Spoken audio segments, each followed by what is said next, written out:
right. Well, welcome everyone. My name is Jamie. I'm here with Mike and Grant. This is Three Guys, One Music. Hello.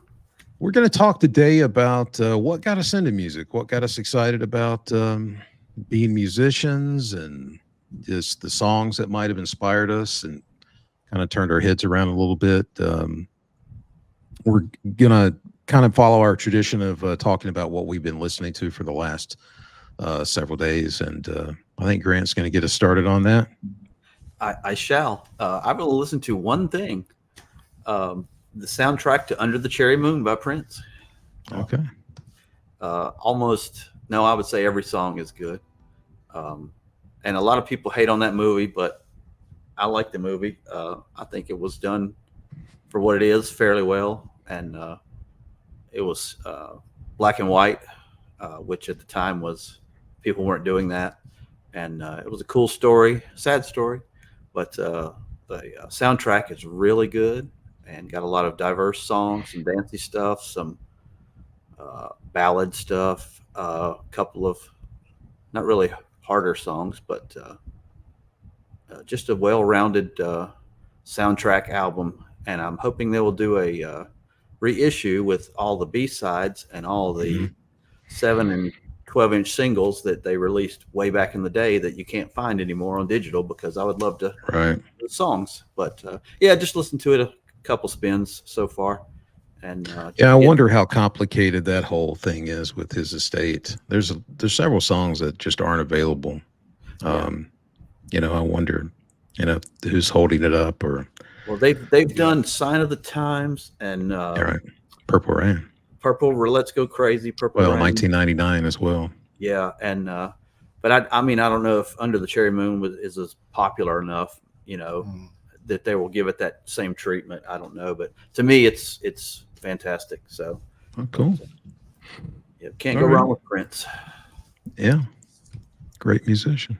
Yeah, I haven't listened to a lot so far since our last meeting, but today I was chasing Bootsy Collins. I don't know why I thought of that, and I was looking him up, listening to his tunes, Funkadelic and all that. Led me to Praxis. I don't know if you're familiar with Praxis. Yeah, I've heard of them. That is my kind of stuff. It's really hard to describe. It's kind of all over the place. Mhm. Bill, I got his name right here. Laswell? Yeah. Started the group and has a revolving door of artists, but Bootsy Collins played on a couple albums. And it's surprising to hear that Bootsy Collins was on those albums, because it's not the kind of music you think of him playing, but really interesting. Certainly deserves a little more time spent. I was busy and it was kind of in the background, but yeah, good stuff. Well, didn't Bill Laswell produce the Public Image Limited record in '85? I think he produced that, and Steve Vai played guitar on that. So I will have to Google it. I think Bill Laswell is one of those characters that likes to have maybe oddball, personalities or musicians on recordings just to see what happens. Yeah, That's fine. Certainly adventurous. Yeah, adventurous is a good word. For sure. Yeah. Yeah, I've heard a lot of things about him. I don't know a whole lot about his work, but I've read about him, through the years. But it's funny you say you really haven't listened to much in the last few days, and we haven't had that long since we last taped. So I started thinking about the stuff that I kind of forgot to mention the last time, and there were a couple of things that I failed to mention the other day, and I've continued to listen to these, and they are pretty cool. David Bowie's "Man Who Sold the World" was reissued, I guess, in 2020, which was the 50th anniversary. But it's not called "Man Who Sold the World." It's called "Metropolis," which was the original title. Oh yeah. And Mercury Records changed it without letting him know they were going to change it, and they changed the to "Man Who Sold the World," and they also changed the cover. So if the new reissue is a cartoon picture of a guy with a gun in front of an insane asylum. But that recording, it's got Mick Ronson on guitar. It's a record that I've consistently listened to through the years, but this new reissue is my favorite. Sonically, I don't even know if it sounds that much different, but maybe it is a little bit, but it's just a solid collection of songs. Yeah. So I've enjoyed listening to that over the last week or so. And Mike, you had mentioned a week or so ago about Robin Trower. Yeah. And I am a big fan of Bridge of Sighs, but I think that my second favorite recording of his is not really that well known. It's from 1977. It's called In My Dreams. And I just feel like it's almost the most inspired that he was on any record. Mm-hmm. It's got 2 or 3 of my favorite Robin Trower songs. I don't love everything on it, but it's just a great recording, and his guitar playing is great, and the whole band are playing and singing great on that. And the other is B-52's Mesopotamia, the EP. Oh yeah. I go back and forth with those guys. There's something so I go back. quirky about them, that Yeah, that's a band you sorry to interrupt. yeah.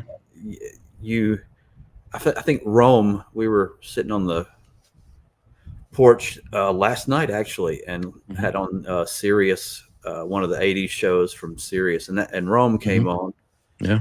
And I even said, wait a minute, this was the 90s. How's it in the 80s? But it was released in 89, but it was released as a single in 90.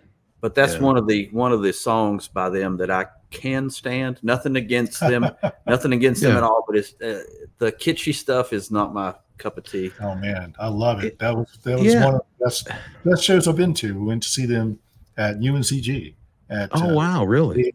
Yeah, live. I can see it live, but just to listen to, just to put on rock. I will never just, hey, I want to listen to Rock Lobster. There's something about them that I don't know, I'm attracted to, but it's weird. And I can't stay with it for that long, but there's something that I keep coming back to, and I don't know what that is. But like Private Idaho, I've always liked that song. And the song Mesopotamia, I bought that when it was brand new. And that was the first recording after I was aware of them that I had purchased. Yeah. And so there's, that attachment in that way. And I didn't stick with it. I listened to that and thought, what is this? But, years later I listened to it and I thought, I see that David Byrne actually produced that record, that EP. Yeah. And I think they had a falling out and they only recorded 6 of 10 songs or something. So they put it out as an EP. It was intended to be a full record. But there's something about that. It's more dance oriented than some of the other recordings they did. Yeah. And and the lyrics to Mesopotamia are hilarious.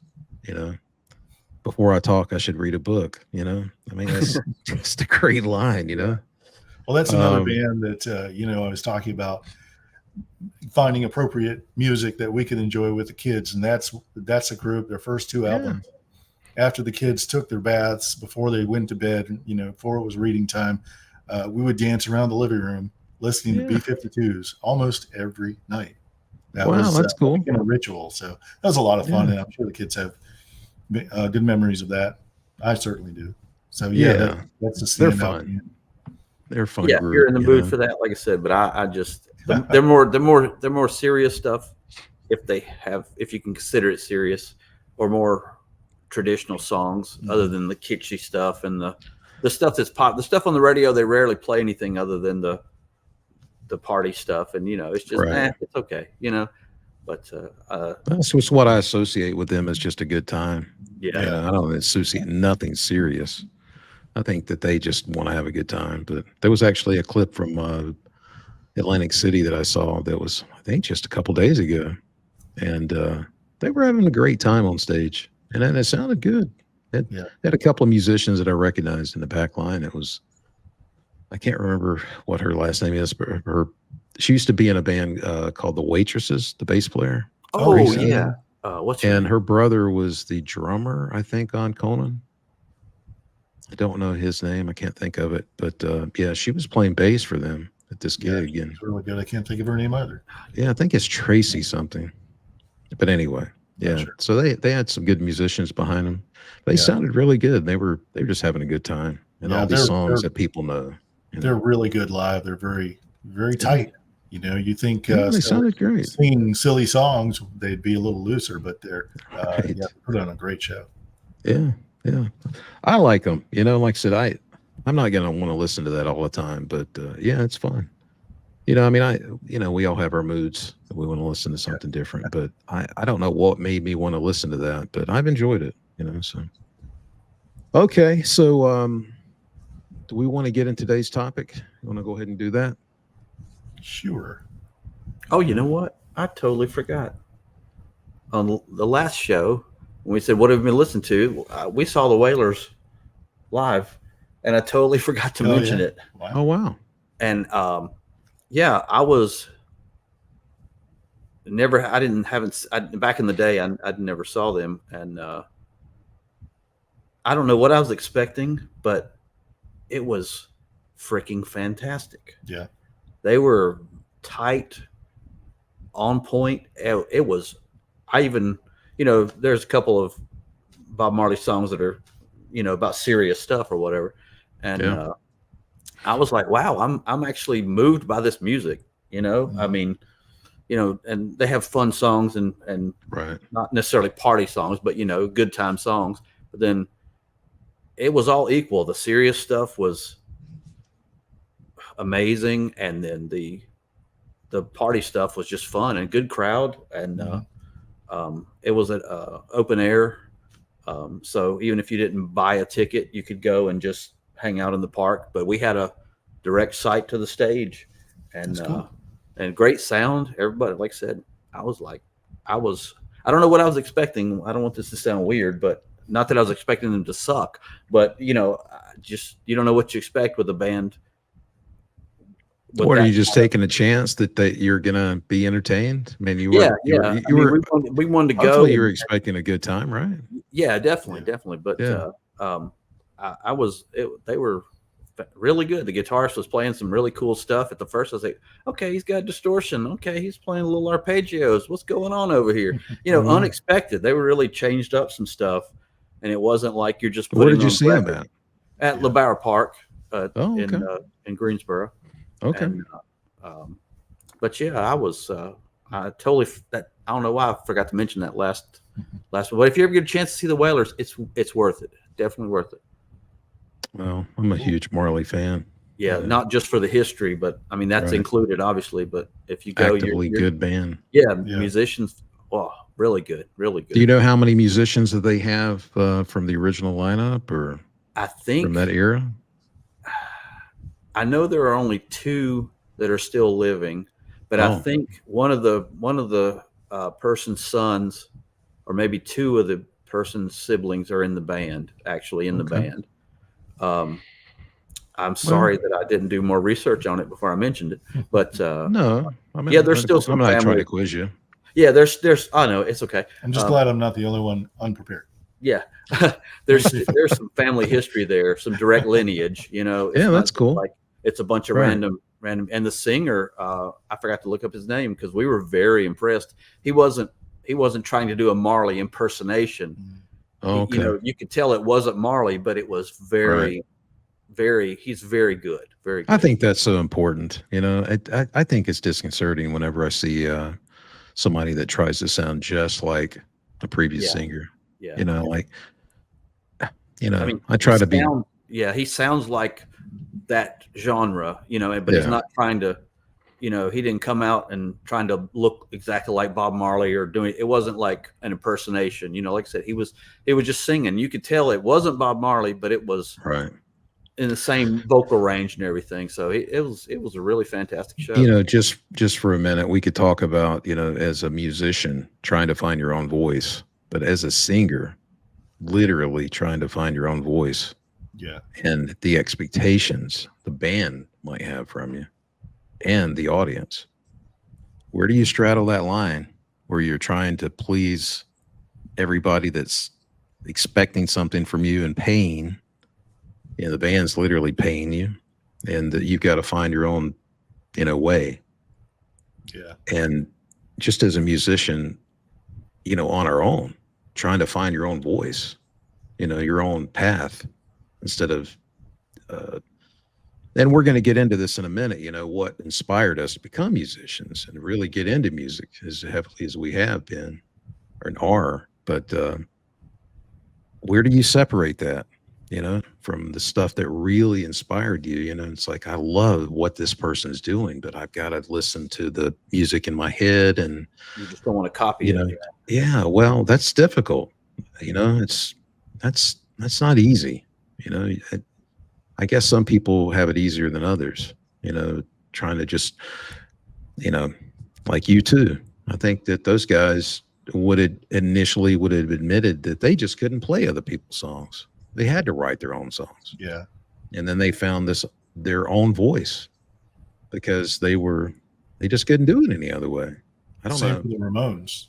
They wanted to play those pop hits they heard in the 60s, but they couldn't. They weren't good enough musicians. They were just like, let's play our own music. And Make this up. Fortunately, they had the talent to find a good hook, and they had the musical mindset to be done.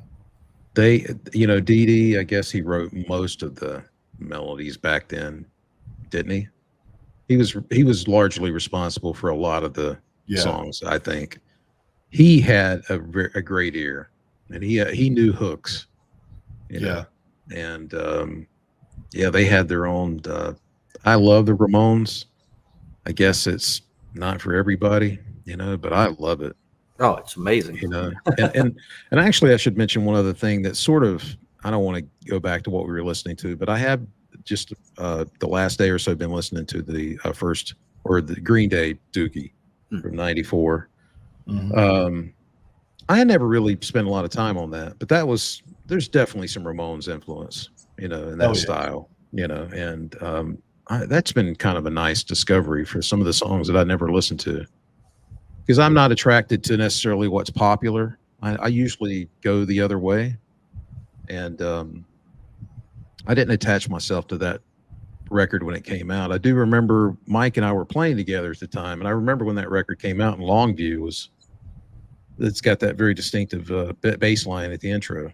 And I don't know if you remember that, but I remember one day we were rehearsing, we were talking about it, and I just wasn't necessarily attracted to it, but those songs, they're unmistakable, and that record made a big impact. Yeah. And by the time Basket Case and When She Comes Around, that's good stuff. That's great driving music in the car. Just crank it up. Crank it up. It is. So but we'll go ahead and get into today's topic. Does anyone want to go first, or do you want me to go first, Mike? I can go first. Okay. I'll give it a shot. Okay. Let's start. How I got into music. Well, I know a lot of musicians come from musical families. Mom or dad played piano or guitar, trumpet, and they picked up, their love of music from that. That was not my family. My older sister was certainly into top 40, so I got to listen to a lot of that stuff coming from her bedroom record player, or she'd always tune the radio in the kitchen. My mom was really into music. She was always in control of the 8-track tape player on our long trips north in the summer. So that introduced me to a lot of Motown and Stax records. That's where I got my love of Otis Redding and Sam and Dave, that kind of thing. I really started listening to music actively on my own when ELO's Discovery came out. The Electric Light Orchestra was my gateway drug. I really liked that. That was one of the first albums I bought. Sent me down the rabbit hole listening to ELO, got their whole catalog. I listened to that stuff endlessly. Yeah. Among other music, I started picking up other stuff, and I've always listened to all kinds of stuff. My dad was in the country. Rarely he got to play it when my mom's not in the car. He could put his music on. So I got to listen to Johnny Cash and some other stuff. Even classical, even now, if I'm alone in the morning at work, the wake up music is Tchaikovsky, Capriccio Italian. But you were talking about Bowie's album art. Just this little side note. I love the story when ELO's album came to America. They didn't know the title of the album, so the secretary called and couldn't get an answer. And she wrote on the notepad, "No answer." So the album is called "No Answer" in America. So that's kind of fun. Oh, wow. I didn't know that story. Yeah, I like that. But listen to all kinds of music growing up. Always interested in creating stuff, but never really thought I could be a musician. In elementary school, you take that test that lets you know if you have musical proclivity. And I took that test and got a good score. And they said, "Okay, you can come next week and think about the instrument you want to play." And I remember I was going to play saxophone. I was sure I wanted to play saxophone. I just thought it looked cool. It sounded cool. And we walked into the room, and the kids who were already in band were there to show us the instrument. And I was standing at the door, and they say, "What instrument you want to play?" "Trumpet, flute." And I walked up to the door. They said, "What instrument do you want to play?" And I looked at that saxophone with all the buttons. I thought, drums. I thought, I'm not smart enough to remember all those fingerings, man. But any monkey can hit something with a stick. So I started playing drums there. Jamie, you were the one who introduced me to Rush. I was really into all kinds of music, but Rush set me on that path. I was astounded when I heard that Exit Stage Left at your house. I ran out and bought a copy myself and listened to the drums so carefully, listened to all of it. Later on, I remember in school, I found out friends were taking guitar lessons. And I thought, "You're taking guitar lessons? I could take guitar lessons too." I never really was interested in guitar. I always was drawn to the bass. And I thought, I'm going to take some lessons, learn a little bit, play bass. And that's what I did. Local guitar store, Smith Whitley Music. It was Grandpa's music at the time, right?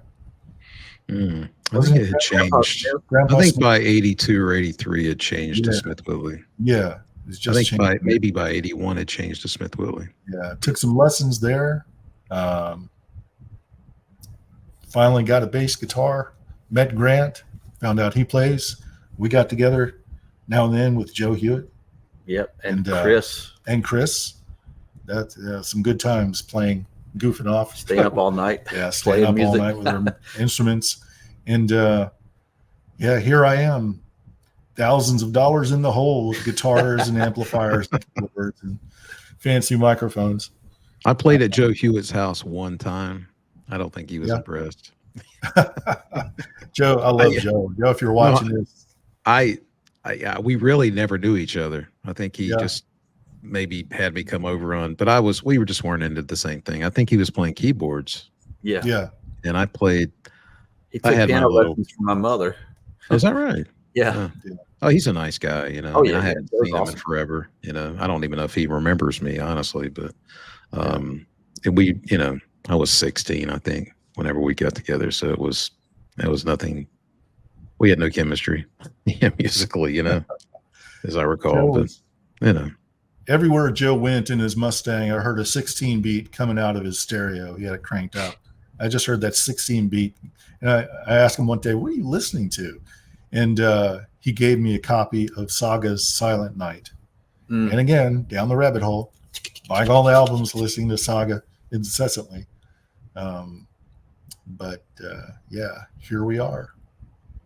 So grateful for all the inspiration from my friends. And isn't it funny how we all indirectly influence each other? Or directly, but with no intention. It's just like the people that come in and out of your lives, even the people you might have met for a brief period of time, can make a big impact on you. And it's like you don't even think about it or appreciate it until later. But I have lots of things that I can comment on. But Grant, do you want to go, or do you want me to go? I'll go. Okay. Now that I know the format. Well, I was going to say, as far as friends influencing you directly or indirectly, that's I feel like with us, that spark is always there. Just need some kindling to set it Yeah, on fire. I And when agree you with that. find out someone else has the same desire, you're like I thought. I didn't think about. I was always always interested in playing something, but Yeah. I never pursued it until I found out someone else had. I thought, oh, I can do that too. Yeah. And So- like a lot of people, I guess it's just a human thing that whenever you've kind of come in contact with somebody that is passionate about something as you are, you do feel a kinship with them.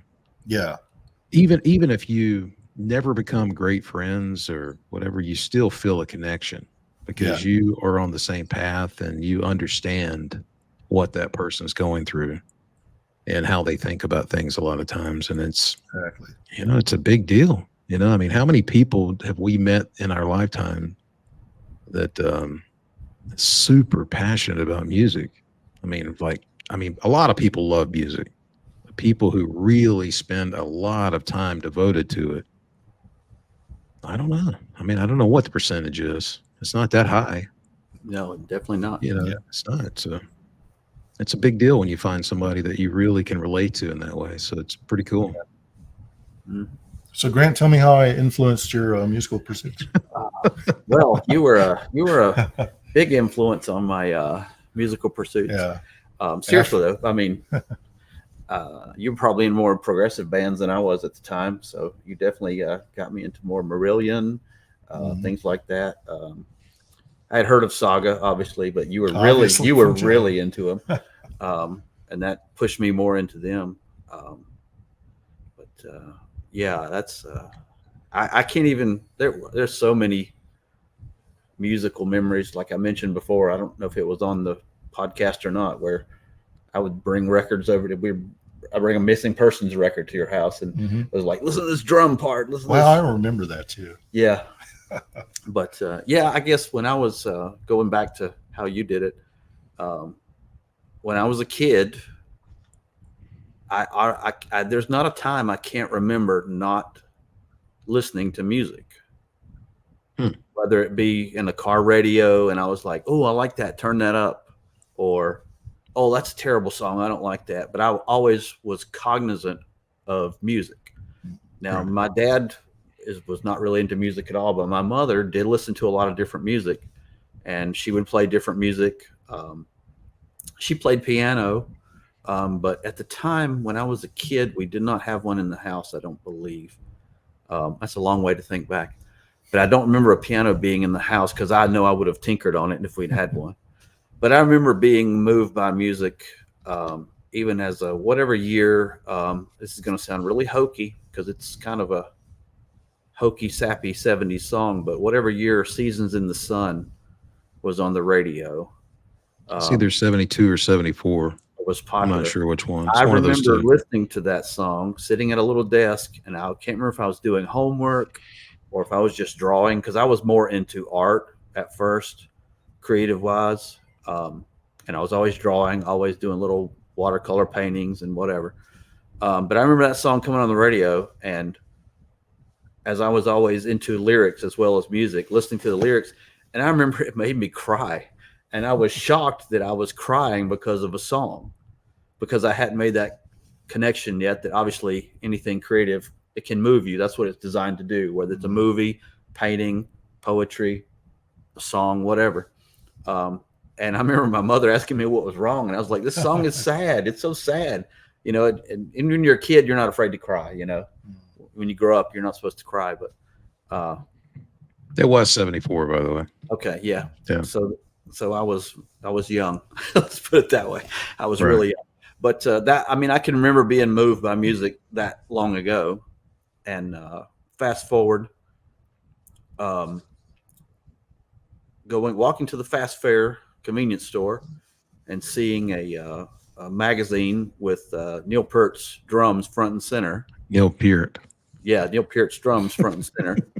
And I know that. Sorry, Neil. I'm trying to think of my memories in the correct order. So if I mispronounce something, discussion. Sorry. All right, my apologies. That's all right. I remember seeing the moving pictures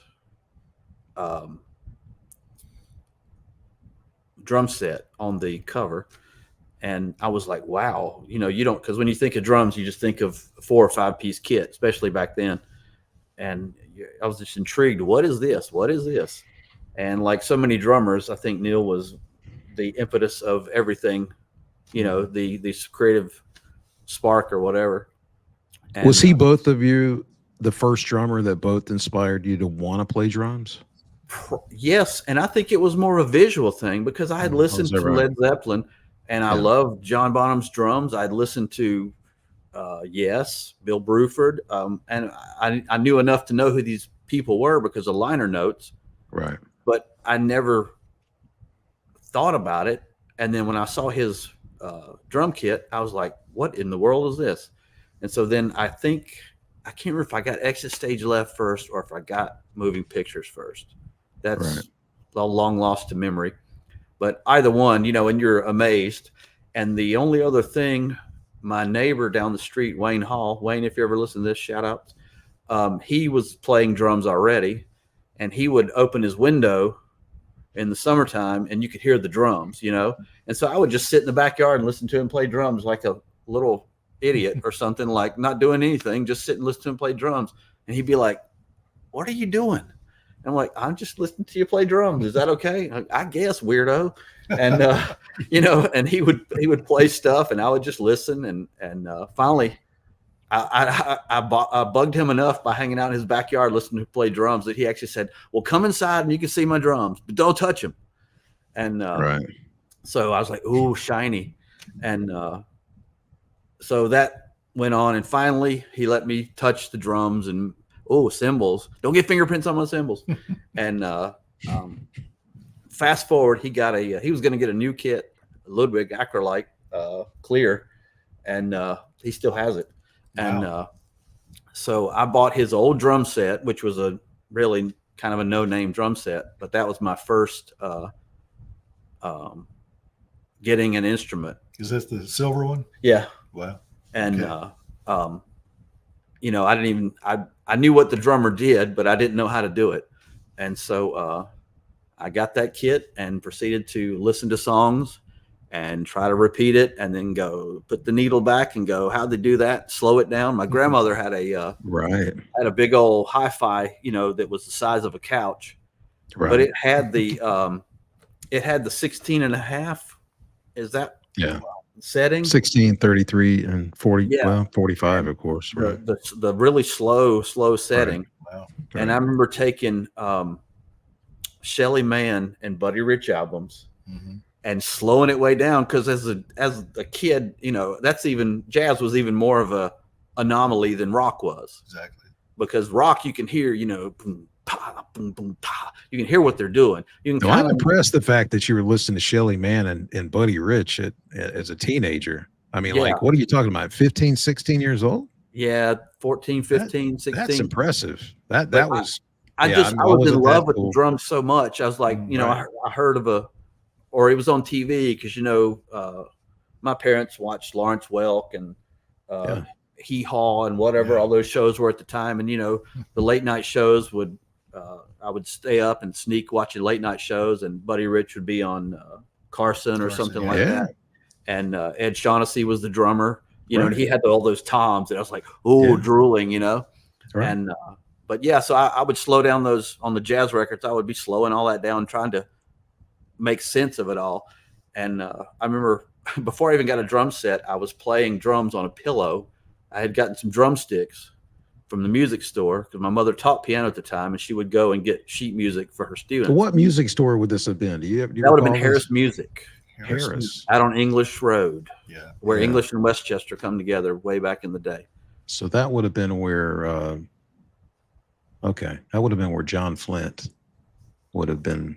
I went there. That was one of the only music stores that had like classical instruments. Yes. Like band instruments, right? Yeah, band instruments. And they had piano, drums. So I had to pick up some rosin from there when I was playing cello. So but I was so untaught that I remember playing along to records on a pillow with drumsticks. And then I had a little Disney stool with Donald Duck, and I would hold it like you would hold a djembe or something between my legs and play on the padding on the stool before I even had a kit. And Right. so I was just trying to replicate all these sounds. And oddly, because I didn't know anything about double strokes, single strokes, I was playing all single strokes. And I was playing on a pillow with no rebound. And so when I got a drum kit, you're hitting these things and it's just, I'm like, wow, it's uncontrollable because I didn't know Right. it had rebound. I was just playing like I was playing on a pillow. Right. And I was immediately, not that it's really important, but I was immediately fast because I had been playing on something with no rebound at all. And then here I am with rebound, and now I'm playing like nothing. And all my friends are like, how are you playing that fast? I'm like, I don't know. I've been playing on a pillow. But, years later, you realize Right. I was playing all single strokes. I didn't know about double strokes. And so that was a plus. When you want to impress people, play fast. Obviously, everybody loves that on any instrument. But so that's how I got into drums and just continued from there. And millions of dollars later, like Millions. like Michael. I just wanted to mention something real quick. You were talking about whenever you would see like a lot of toms and how that was just like eye candy. Yeah. It just made me think that I know for me as a guitar player, I love guitars. I mean, they are beautiful to me. I mean, the guitars is like a functional piece of art. It is really an attractive thing. So is it like that with you guys? Like, like a set of drums or a bass or something? Yeah. Like a lot of people are like that with cars. Depending Is on it the like that when color, you see? the Is that grain right? of the wood, things. Like I said, I play guitar. I don't know how far we're going into our music, but when I was just a drummer and playing with all these other musicians, thankfully, not you and not you, Jamie. I never had any of my real friends talk down to me because I'm just the drummer. But I remember being in situations with other people and them trying to write songs and be like, oh, because I didn't know anything about chords. I was just a drummer, but I could hear things in my head, obviously. And I was like, Right. what if you make this sound? I don't know what the term is. This is me saying it back then. I don't know what the term is, but make it sound darker in this part, or make this sound brighter, or make this sound wider or more narrow. Because I was thinking in art terms, not in musical terms. And I didn't Right. know diminished, minor, major, minor thirds. I didn't know any of this stuff back then. And people would literally look at me and tell me to shut up. I was just a drummer, just Wow. play the beat and shut up. We'll do all the important stuff, I'll and say this about you, Grant, that anytime I remember when we first kind of got to know each other, I always viewed you, because I guess you're a couple of years older than I am. I always viewed you as somebody that was knowledgeable about music. I never viewed you as just a one-dimensional musician. I mean, I always had respect for your knowledge and your abilities, and that's a true statement. I never looked at it as terms of, because I think the thing about it is, I think you always have to give somebody the benefit of the doubt that there's something that they've got to offer. Yeah. Or they just don't. Well, Once you've spent some time and played with them, maybe you don't have any chemistry, you don't communicate. yeah, you got to Yeah. figure But that out. I always felt like there was something that we each had to contribute, Well, I played and with so many whatever entity it was. Yeah. I played with so many different people, and egos Right. get out of control. If somebody can play fast guitar or play eruption, they Right. think they're the best. So, your Right. opinion doesn't matter to them because you can't do it. Yeah. It's just humans. People have egos, and I never had an ego. I mean, I was proud that I could Right. play fast, but I didn't. That wasn't. So what? You can't use it in a song unless you're playing a drum solo. So you need to be able to play a beat and keep the rhythm, and make it funky if you need to, whatever. But yeah, so I actually played guitar. I learned to play guitar strictly for that reason, because I got tired of being told I'm just a drummer. So I wanted to know what I was talking about. If I said, hey, why don't we go to E minor here? Or why don't we go to A minor seventh or A major? I just wanted to know what was up. And it got to the point where I played guitar so much that a lot of people that I played drums with on demos, I was actually a better guitarist than the guitarist in the band, but I was playing drums on someone's demo. And it was quite funny to me when they're like, what are you talking about? And I would just take their guitar and I would play it upside down because I'm left-handed. So I had to learn to make chords upside down to try out guitars in record stores. But going back to the art of guitars, sorry, this is a long way around. Johnny Marr put out a book earlier this year called Marr's Guitars. Yeah. And it's pictures and stories about all his guitars. Right. And I love the art of instruments. I got that book too. I got Getty's bass book as well. Yeah, I have that one. Yeah. And so I should get the Mars Guitars book Yeah, because I it's- saw him on the pedal show when they were talking Yeah. about he interviewed. They went through a bunch of his guitars, so I should get that. it's a great book. But Yeah. going back, sorry, long-winded way of going back to your I view any instrument as art. Bass, guitar, drums. I mean, you can't really do much with keyboards because it's a keyboard. But but yeah, the instruments made out of wood and steel and varnish and color and paint. Yeah, they're works of art. You know, It's a magical thing, and not only are they beautiful to me. I mean, some guitars, not every guitar, but you know, the ones that just really have that magic alchemy. All the elements really combine to make an instrument resonant and just has great tone, and that unfortunately isn't that many instruments, unless it's a custom made instrument and somebody's spending a fortune, you know. Yeah. But I would say out of all the years that I played guitar, which is 45 years, there haven't been less than 10 instruments that I played that I thought, oh gee, this is a phenomenal instrument, and I couldn't afford it, you know, most of those times. I mean, now I get what I want, but still trying to come across a great instrument, it's not easy, you know. But it is a magical thing whenever you experience something that really resonates with you and with itself, and it's just a good, you know, instrument, period, you know. That's But I guess drums the same way, you know. well, with snare drums especially. I mean, toms you can Yeah. get away with there's a lot of leeway there in sound, but snares are very personal. Yeah. But also finding the sound that you love and can get out of it, and that plays well, because shockingly, just like there can be a guitar that's professionally made and it cannot play very well, you know, and Right. even if you Or pay it doesn't set speak up to a you good or one. whatever. Yeah. You know. Same. That's the snare drum is that kind of deal as to what a guitar is to a guitarist, the snare is to a drummer. You know, just as a side note, we were talking about Alex Van Halen's snare drum sound. Yeah, that's why that was one of my first tones. I Yeah. just saw on YouTube that Rick Beato, there's a little short where he talks about Alex Van Halen's snare sound. Oh, So, really? Yeah. yeah, I'll see if I can find that. I'll send it to you. But yeah, I Cool. didn't watch it yet. Yeah. But I don't know that he actually finds Alex's sound. It's oh, did you see it? yeah, I've seen it. It's in that ballpark, I guess, but it's Okay. not, you know, it's not what you hear on the record. But Oh, okay. you know, as far as guitar sounding different, I can't remember who it was, but I remember hearing a story someone told about a Les Paul he played that was just fantastic. It was someone else's, so he went to get his own Les Paul, and it didn't sound the same. The exact same model. It didn't sound right. And Exactly. he played like 7, 10, 15 Les Pauls, and finally found this one, just Yeah. like all the others, that had the sound he was looking for. That's the thing about that's exhausting buying an There's some instrument. magic, some secret sauce in Yep. making the instrument that sometimes, you know, it's a rare thing to come out. I don't know what it is. I mean, if it's just the good piece of wood or what it is exactly, but I know there was an old Alex Lifeson interview I read where he's talking to the guys at the custom shop at Gibson. He said, "Why is this guitar so much better than the other ones you've given?" And they said, "Well, I don't know. It's just that thing that happens sometimes." And it was that black Les Paul he played on the last tour.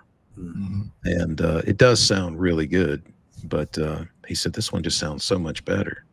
Lightning struck the tree 50 years ago. I guess. I That's why mean, it sounds so it good. is exhausting, you know, to try to find something that I don't think people understand that, you know, and every instrument has something to offer. It might not be exactly, it might just have its own thing that it can contribute. And if you can afford to have it just for that one thing or the space for, or whatever. I have a lot of amplifiers that all do something different, you know, and it's exhausting to keep up with it and to tote them around and to buy them, Yeah. but they all have a different voice and they do something that I want to hear that the others don't do. It's not that I just want to have a collection of amps. I have, I think, 5 guitars, an acoustic and a bass, but 40 amps. they all do. Yeah. Well, I think I'll have Wait, 10. wait a minute. You only have 5 guitars altogether? No, I think I have 4. No, I have 4 guitars, an acoustic and a bass. Do I not went let through. my wife know that. I No, have I've more went guitars through. than I've you. went through a lot of guitars in the last several years. Wait, I pissed a lot of money away in the last several years. I probably have bought and sold 3 different basses and sold those, and probably 8 guitars and sold those and lost money. I never made money on any of it. But Yeah. I've went through a lot of guitars over the last 3 years. But what I've ended up with works for me, Yeah. and that's all I need. So it's a matter of space. Real estate is sort of important. How Yeah. much room do I have for all my stuff? I don't even have room for what I have. So Yeah. that's really the biggest decision maker of me, whether I acquire something. Do I really need it? Do I have room for it? So, but well, I'm sorry to interrupt, but I just wanted to mention that about the instruments. So it's crazy how one instrument can be so much better than another. Oh yeah. Yeah. But, I didn't want to interrupt Grant Oh, I'm- earlier, but I'm when basically done. you asked if Peart was an influence on both of us, Mhm. I was playing drums before I heard him, and the music I was listening to was, some rock, mostly pop, whatever you hear on the radio, and there's not a lot of drumming there. There's cool fills and such. And as a drummer wanting to learn more, I didn't really know what to look for, and my mom helped me find Ed Shaughnessy, Louis Bellson, Cozy Cole, all older jazz drummers, and that's what really inspired me at the time until I started to get more into actually playing music, on my own. And Neil Peart was a revelation. Oh yeah, he was an eye opener for, I think, for a lot of people of our generation, for sure. Yeah. And I was going to say Louis Bellson probably has my favorite book on rhythms. Yeah. A lot of guitar players use that book of his for reading. It's a good book, and Louis still one of the Bellson was favorite ones I have. a great musician, not just a great drummer. If you Yeah. listen to his drum solos in the 40s and then listen to, I can't remember the name of the album, it came out in the 70s, but his solo was one thing in the 40s. In the 70s, he changed his solo so much. It became so modern compared to, and Buddy Rich was great, but he was Buddy Rich from start to finish. Exactly. Yeah. Where Louis Bellson, I admire more because he had that progression. The evolution. Yeah, that evolution in his style and his playing. And I think that says a lot about who he was as a musician. I saw an old clip of Art Blakey and Elvin Jones doing a little drum battle. Oh, yeah. And Art Blakey just slayed him. Really? Yes. And then I think that was his impetus for like, okay, I need to step my game up. Yeah. And because later on, I'm obviously Elvin Jones blows me away. Forget about it. Sorry. Drummer nerding out. No, I find it fascinating. I wish that I could appreciate drummers like you guys do. I mean, I think I appreciate it, but I don't think I can appreciate it like you guys do because I don't know the ins and outs of what they're doing, all the inflections and the physicality to it. It's it's the most physical instrument. Yeah, you got 4-way coordination going on. Right. It's impressive when I hear a great drummer. I think I feel it and sense it more than I realize it. When somebody like Tony Williams always made an impression on me. Yeah.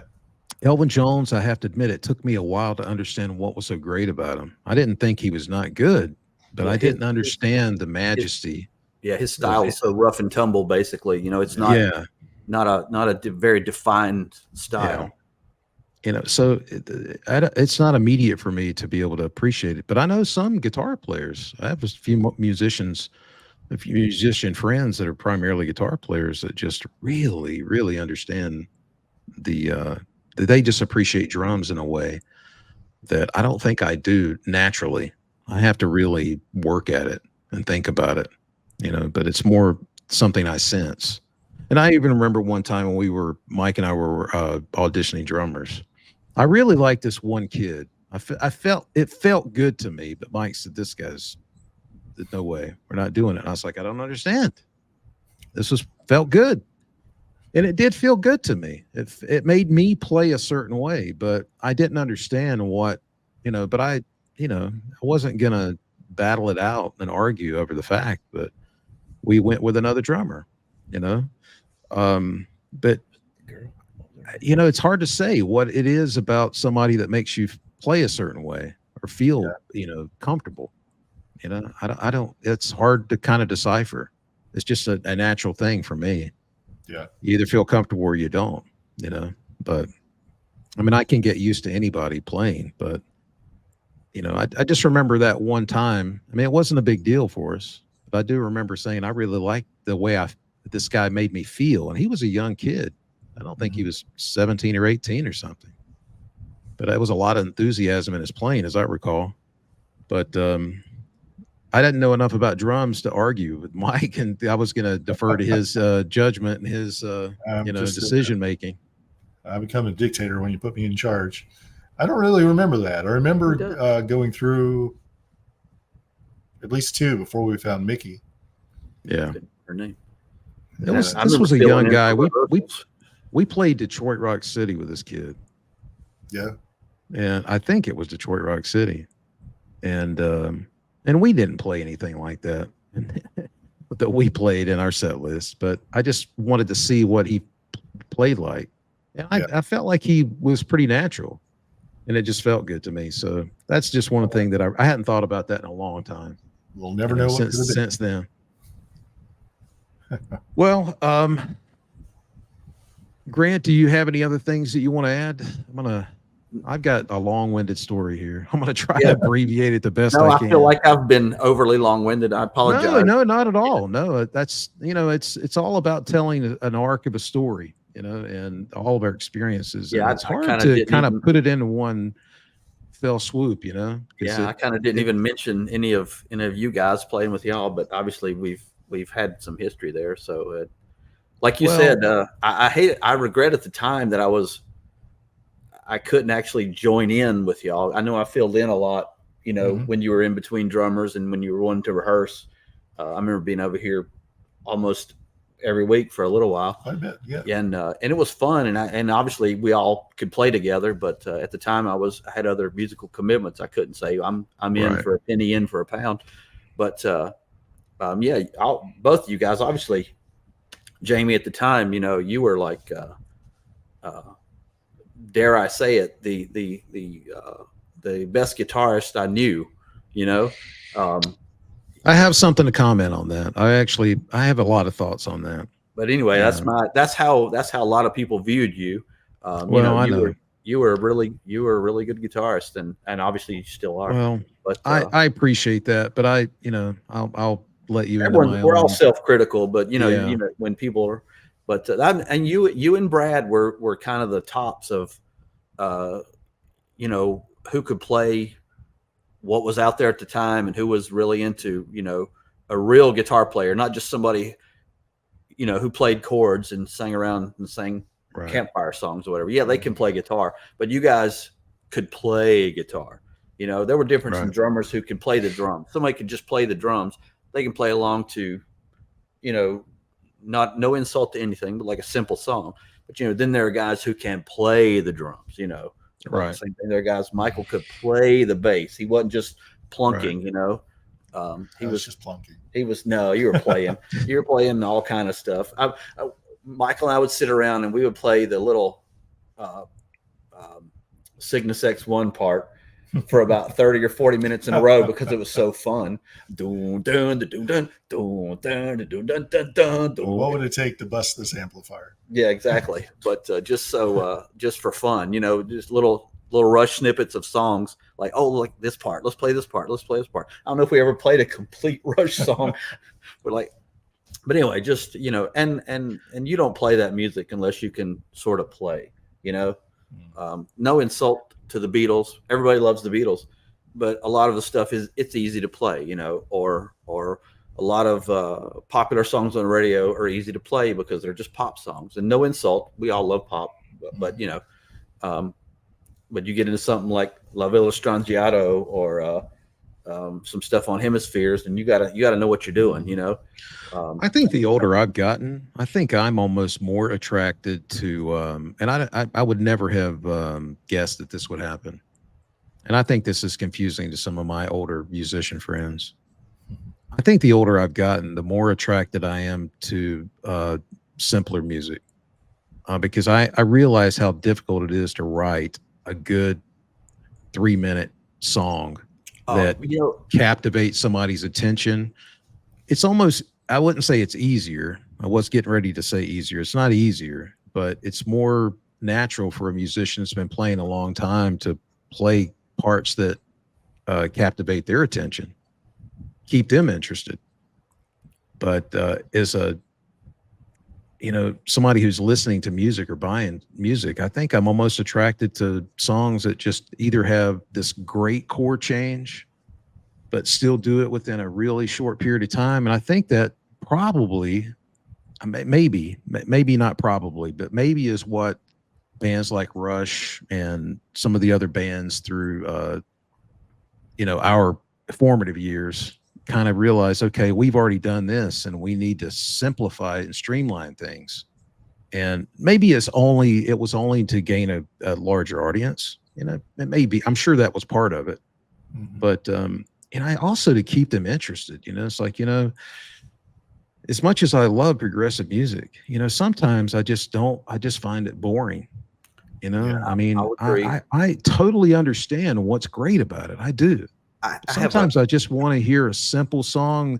I want to hear a great guitar tone and somebody playing with a lot of passion and good, you know, just a good 3 or 4 minute song is enough for me. To hear 7 or 8 of those songs on a CD is enough for me. exactly. To bring it back You to know? drums real quick, there's a lot of really, really. I think it exploded in the early to mid 2000s of just a deluge of drummers who were just out of this world players. Yeah. And you put on their music, and other than the drums, I'm sorry to say this to all you drummers out there, that music is terrible. It's boring. It's just music made so you can show off. It doesn't move me at all. It's just like, oh, here's your fills or here's your beat. Yeah, it's a great fill and a great beat, but I would never put this on to listen to it for anything other than listening to these drums. It's just background music for showing off, basically. I would much rather listen to, like you're saying, Jamie, a 3 minute song with 3 chords that moved me and made me feel something than listen to something that was all technical and all blazing and all this, because okay, it's just boring, you know. And I think Well, I think I can't comment on it. You know, I mean, I don't want to say that that's my, you know, not all you of know, them, but I've seen a lot of that music that came out in the from 2005 to 2013, something like that. A lot of that playing, it's fantastic. It's great. All those guys can play a million miles a minute. It's right. just an exercise in futility. It's, you know, they just want to Well, show off, and I get that. That's great. yeah. But I would never choose to listen to that for listening for pleasure, you know? Well, I just want to be diplomatic here. Oh, I get it. I get it. For our audience, you know. Yeah. Everybody's got their own taste. I get that. Right? Like I said, I apologize. I can't to personally anybody. comment on it because I haven't really listened to it. I can only say that for my taste, it doesn't mean that anybody else's taste is wrong. I just have to, Yeah. as I've gotten older and hopefully more, I don't know, just streamline my music taste and what I like and what I don't like. Maybe that's part of it. I don't really know, but I know the things that I listen to, and I get a lot of criticism for this. And I do wonder sometimes why I don't listen to more new music. I don't go out of my way to listen to new music, but when I'm open to hearing a great song, but I don't have that appetite for new bands like I once did. There was a time in my life when we were in a, I was probably 17 or 18. I wanted to know all the new stuff. Yeah, you I just seek don't out. have that. I don't seek anything anymore. And I think part of it is that I can stay enthusiastic about the stuff that is 40 or 50 years old because I'm discovering new things in it. And I'm always trying to look for all of the elements involved in it and say, okay, what about that is cool, and what can I learn from this? Because it's a recording. There's a lot of things going on. Bass may be doing a subtle thing. It may be playing a F sharp over an A chord, or the third, or all kinds of things. It just may move you in a different way. Or lots of things can be going on. The guitar player can be playing a rhythm and the drums can be playing another rhythm, and you don't really think about it. As a guitar player, I might not think about it. As a drummer, you might automatically go, okay, I know exactly what they're doing instantly, but I might sense it and feel it at first, and I have to dissect it later. So there's all these little things that I discover about older recordings. And that probably started 30 years ago or so when I started listening to old records, just find out what made them tick for me and what I enjoyed about them. I wish that I had listened to newer music more. I'm not opposed to it. I have no problem with it, and but If I hear something interesting, I'm like, oh, who's this? What's I'm this? totally open to a great new song. But I don't go, like you said, I don't go and listen. I don't like, oh, what's I new just this don't. week? Let's go find out. Yeah. I don't. If I hear it and I'm like, oh, okay, what's this? But I don't go seek it out. Well, I'm gonna try to again abbreviate my story as best I can. There's a couple of things that I'm not gonna go on too long about, but I did not grow up in a musical household like Mike. I don't even remember music being played in my house except through my older sisters and my older brother. And I actually sent a text to my older brother a few weeks ago about Barry Manilow, and he used to play some songs and that really, I'm glad that I had to listen to it. I didn't have a choice, but it made an impression on me. I mean, like Trying to Get the Feeling by and could this be magic, and Weekend in New England. Those are musically pretty sophisticated Barry Manilow songs. I would never have listened to that had I not been forced to listen to it. But my older sister used to listen to Elton John a lot. I remember Someone Saved My Life Tonight might be one of the very first songs I can remember playing. Yeah. And Have You Never Been Mellow by Olivia Newton-John was one of the first songs that I remember being played in the house, and but I still, unlike you, Grant, I don't remember thinking to myself, oh, I really like music. I want to sit down and listen to this. I was out riding my bike and I was just being a little boy. Yeah. I was outside all the time. It was only when my family moved when I was 8 that my older brother started hanging out with some guys that started playing music like Kiss, and who I'd never heard of. And I was really fascinated with these album covers. And I got introduced to primarily them, maybe a few other bands that I don't recall, but I definitely Kiss was the big band. And had they not introduced me to them, I don't know if I would have ever gotten into the band. I don't even know if I would have been attracted to guitar. I don't know. You just don't know how these things all impact you, and Yeah, how everything end up comes resulting. together. Yeah, you just don't know. It's just crazy how things happen. But when I was 10, I got bought my first record was Kiss Alive 2. And I can remember listening to the guitar sound on that. I do remember sitting on the sofa at home, and it was just magical. I just remember how I felt listening to that record. I mean, it was alive. It was really alive. And Except for the fourth side. exactly. That's Sorry. what really, I just remember being super attracted to Ace Frehley.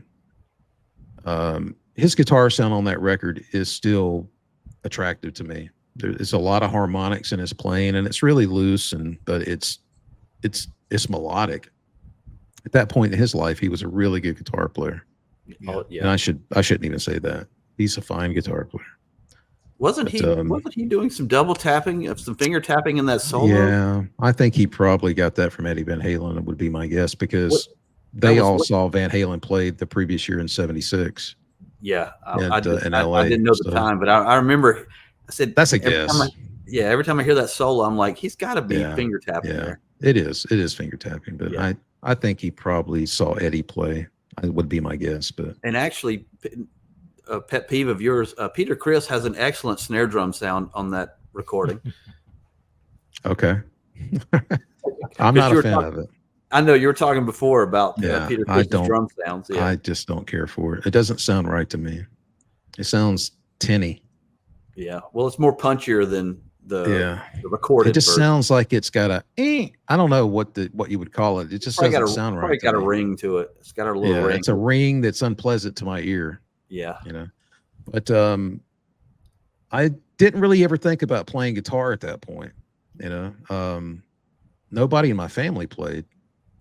And then the next year, '78, I remember buying Night Fever, the 45, because I had heard it on the radio, I guess, and I just thought, God, I love this song, and that was sort of me, branching out and going and buying something of mine and making a decision about what I liked, Right. And throughout that year, I think that, I got a copy of Boston Don't Look Back and Chic's, one of Chic's records. I forget which one it was. And I listened to those back and forth, just, all the time, because that's the only two things I had besides Kiss Alive 2, and I was just drowning myself in music. That was what really spoke to me. And that's the point where I totally took a left turn. And not that I was ever an athlete, and anybody who knows me in high school knows that's definitely a fact. But music was the thing that I thought, this is for me. I love this, and this is what is. I want to spend as much time with this as I can. And then the following year, I was playing. Actually, in '78, I started playing cello, and I played that for the entire year. And then the end of that school year, I discovered guitar, and that I wanted to play it, and started playing it. And cello was no more. But I was a pretty good cello player, as I recall. I enjoyed it, and I love that. Where the instrument lays. And I've discussed this with Mike, that I figured this out many, many years ago, that the cello, the alto sax, and the guitar and the middle part of the piano are all within the same range. That's what my ear is attracted to.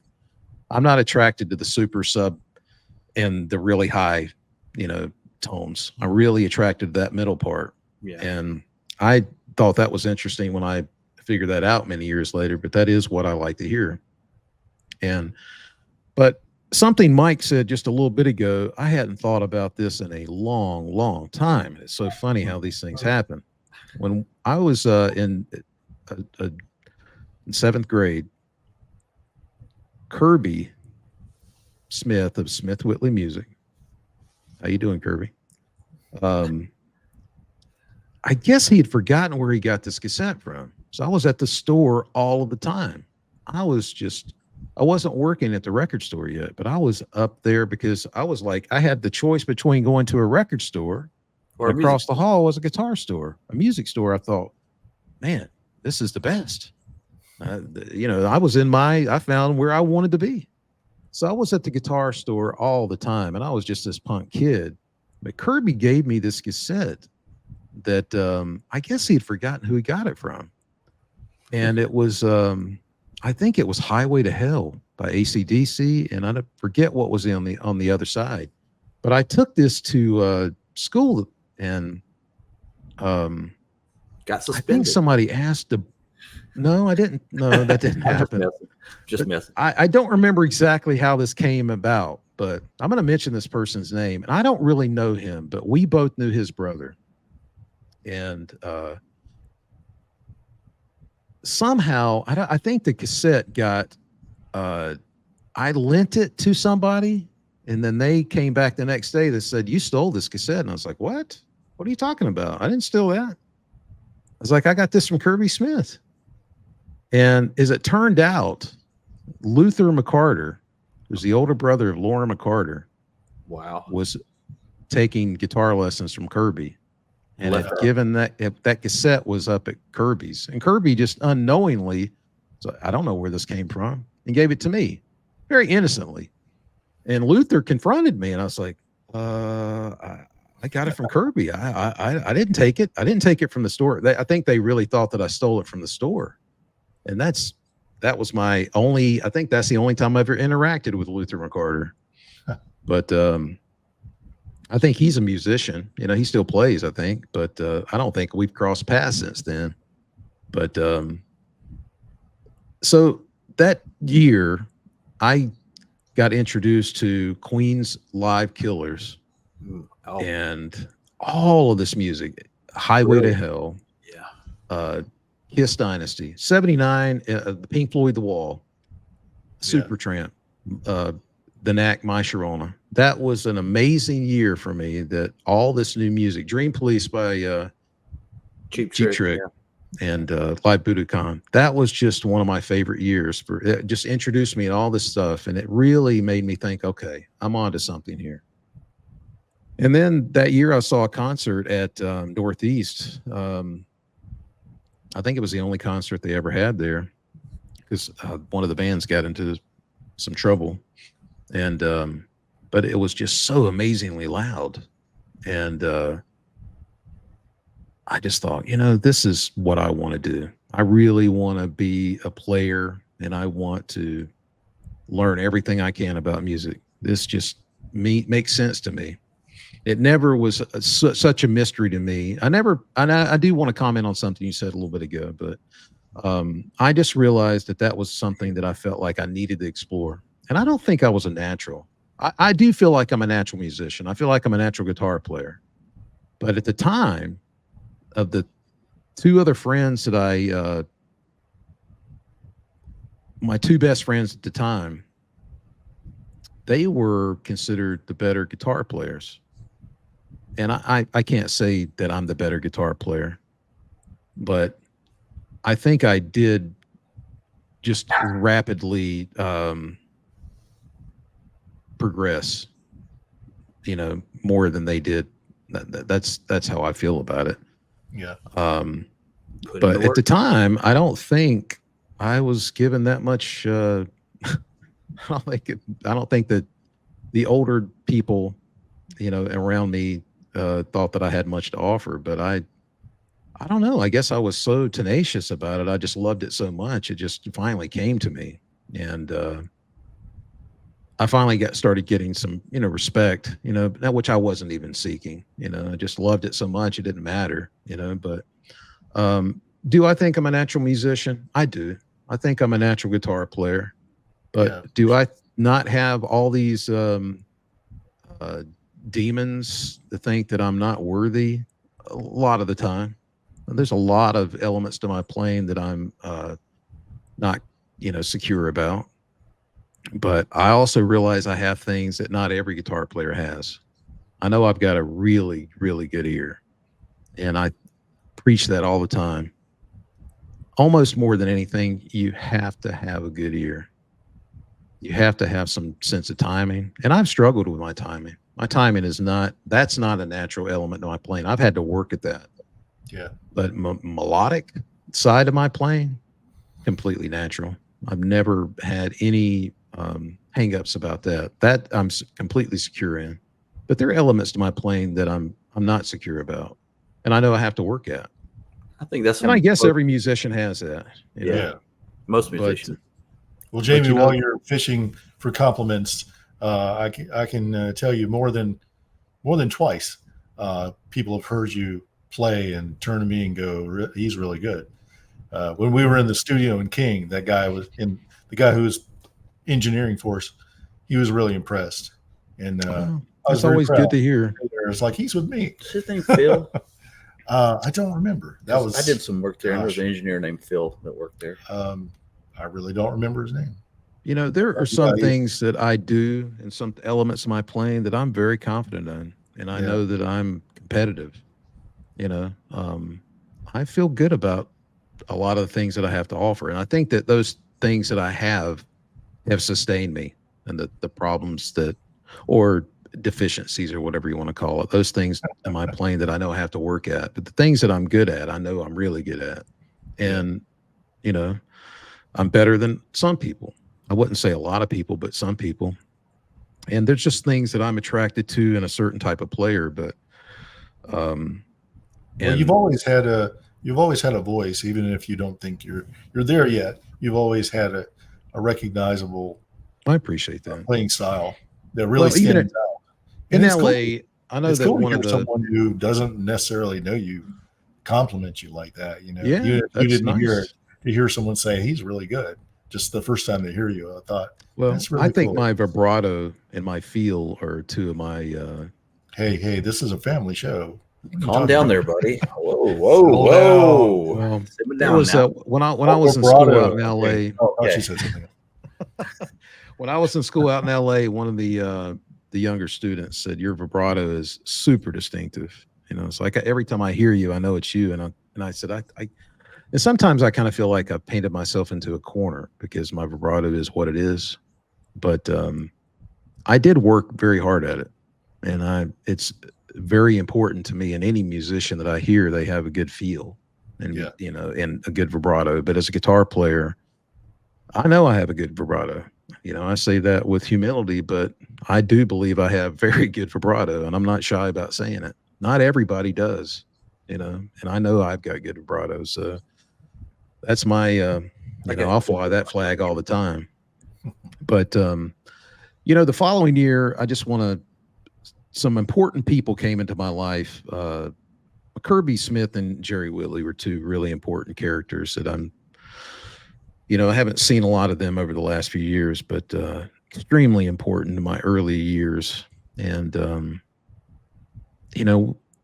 they really took me under the wing in a lot of ways and tried to educate me, because I was just so foolish about a lot of things, and I was not a good student in school. And anybody who knows I went to school knows that's a fact too. My head just was somewhere else. I was just totally obsessed with music. Yeah. And I just didn't have my priorities right. And I totally regret that. Same. I couldn't care less about school at the Yeah, time. I I just went because they made me. yeah, I wish that I could go back and correct some of those things for sure, but a gentleman named Jim Wershing at Jerry's Record Shop, he kind of came into my life and took me under his wing at the record store and asked if I wanted to help out at the store. So, before I was even 13 years old, which I look back on it, it's insane. But my parents knew where I was. They knew that I was really not interested in getting into trouble. And they had spoken to Jim, and they kind of knew that he would look out for me, and he did. He never tried to get me in any trouble. He tried to, he gave me a little bit of a leash, but I was just happy in that environment, between the guitar store and the record store. That's where I wanted to be, and it was just an amazing time in my life.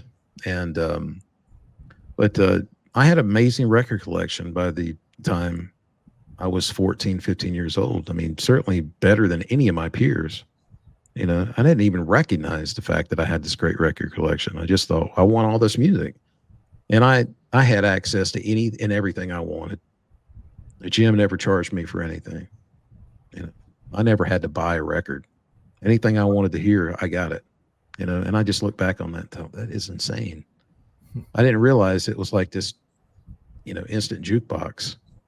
But he was fantastic, and he just passed away last year, and I found that out last December, and I was really sad to hear that, because I hadn't seen him in a long time. But he was an important character in my life, early on. Yeah.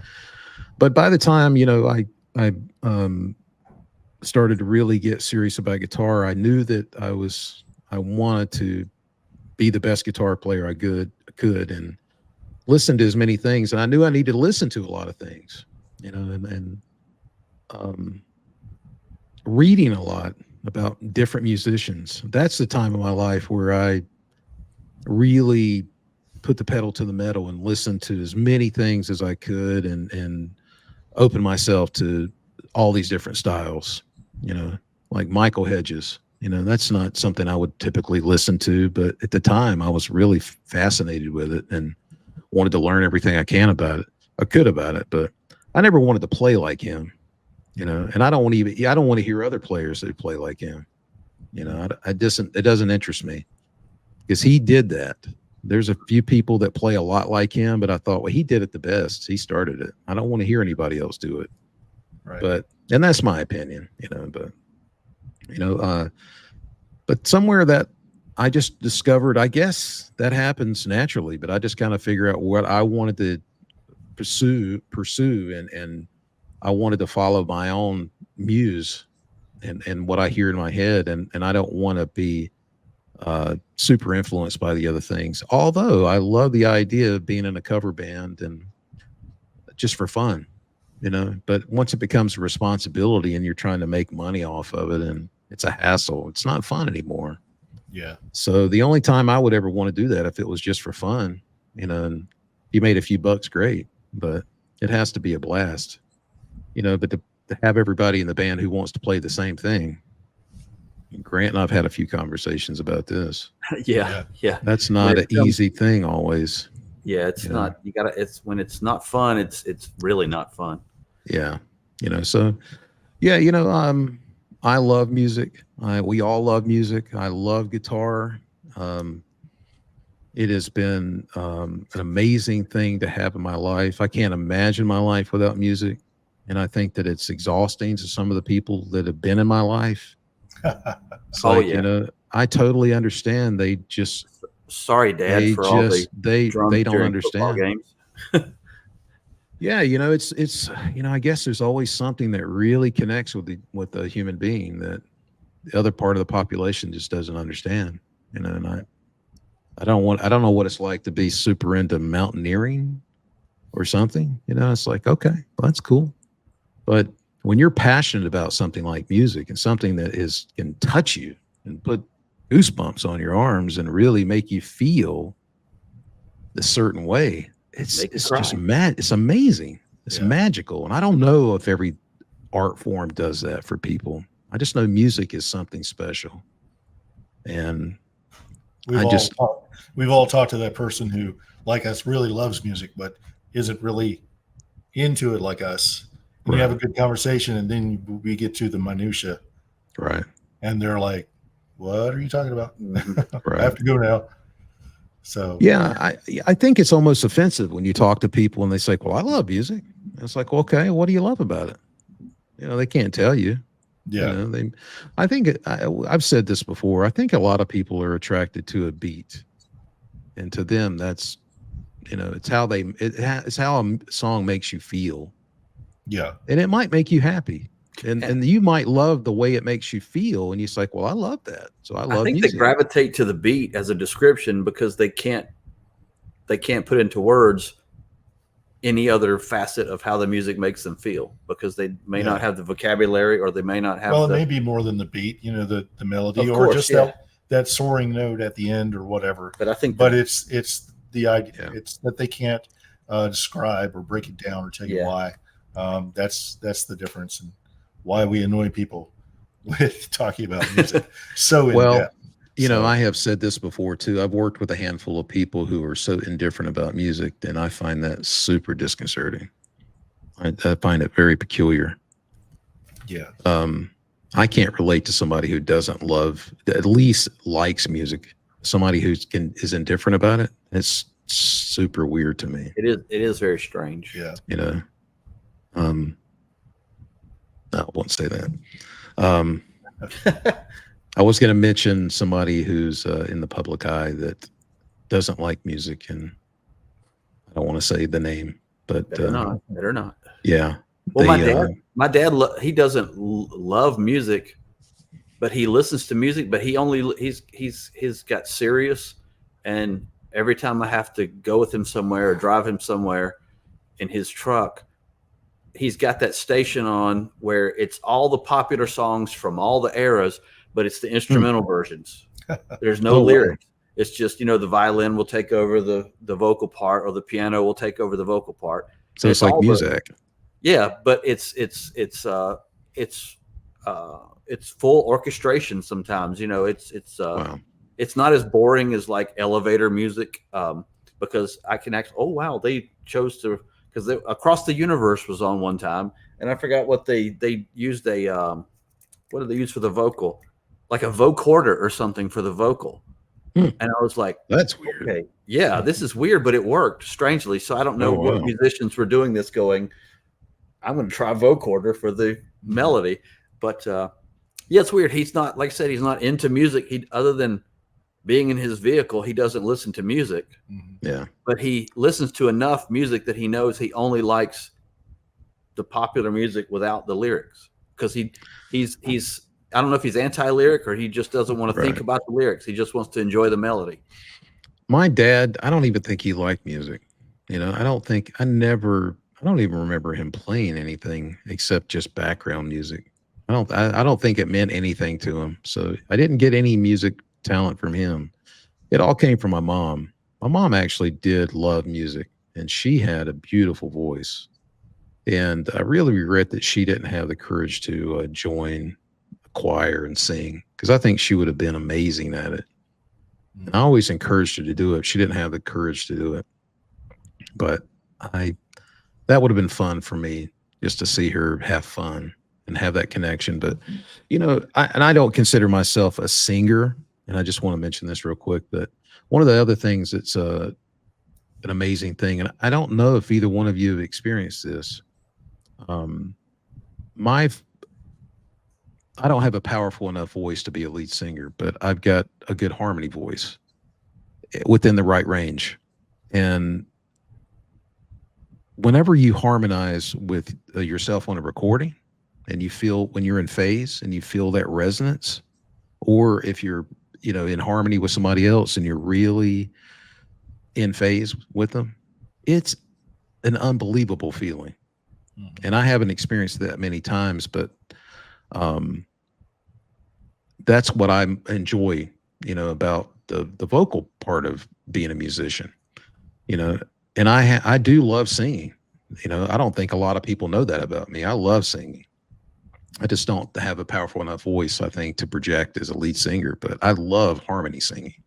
Yeah. And I'd sing a lot when I was out in LA. I used to harmonize with the vocal teachers quite a bit, and had a blast doing it, and I was pretty good at it, I felt, but they always gave me a thumbs up and said, yeah, it sounds good, but it's a powerful thing whenever you get like a fifth or a fourth interval when you're harmonizing with somebody and you feel it within your body. It's just like, it's an incredible feeling. Yeah. So that's the other part about music, that is just, it really does affect your body, in all these ways, that it's not just background music, and it might not, and maybe that's part of the reasons why I'm not really super into lyrics automatically. It's only later. So the music is so powerful for me, and it resonates with me, sometimes literally. That's the part that really always spoke to me within music and attracted me to it. And that's the first thing that I go to. It's got to move me some way musically. If I'm, and as much as I appreciate Bob Dylan, I don't think, there are a lot of songs I own by him, and I really do like a lot of his recordings. It's not the first thing I listen to. Yeah. As great a lyricist as he was, or is, and is considered one of the greatest, right? Musical poets of our lifetime. Right. It's not the first thing that I'm attracted to, so if the music doesn't reach me, I'm out of here, So I don't think that there's a lot of, and it's different for everyone. I don't know if some of the bands you listen to, Is it just about the music? Is it just about, is it the lyrics that's part of the equation for you that draws you in? You don't even think about it. It just is or it isn't. I don't know if you've ever actually rationalized that to yourselves. It's I like, think what is it so, about this that I really love? but you can when you love both equally, lyrics and music, it's painfully obvious when one is out of balance with the other. Yeah, Like you can I have an agree with that. amazing piece of music, and then for whatever reason, whomever wrote the words, whether it's the singer or the producer or whatever, you're like, why did they choose these words with this music? It does not go. And vice Right. versa. Well, you can have the most beautiful, for lack of a better term, poetry and lyrical meanings, and then they put it with this music that just does not fit. It's glaringly obvious when it doesn't work, more so Yeah. than you just don't think about it when it works because it works. I agree with that. I think that, you know, I think we're going to end with that. This has actually been an easier episode than we thought it might be. Yeah. Would you agree? It's actually, Yeah. this is our longest episode. Yeah, we do like talking about ourselves. All right. Well, everyone, we appreciate you listening and watching. We really do. As Mike always kindly reminds me, please subscribe and like if you watch and listen. We really appreciate anybody that's takes the time to comment on our video and audio version. We are actively working on Apple, getting that added. It's a little bit of a longer process than I realized it would be, but we are on Spotify, iHeart, and Podbean every week, as well as YouTube. And thanks so much for listening and checking us out. And we'll see you soon. Take care. All right. Be well.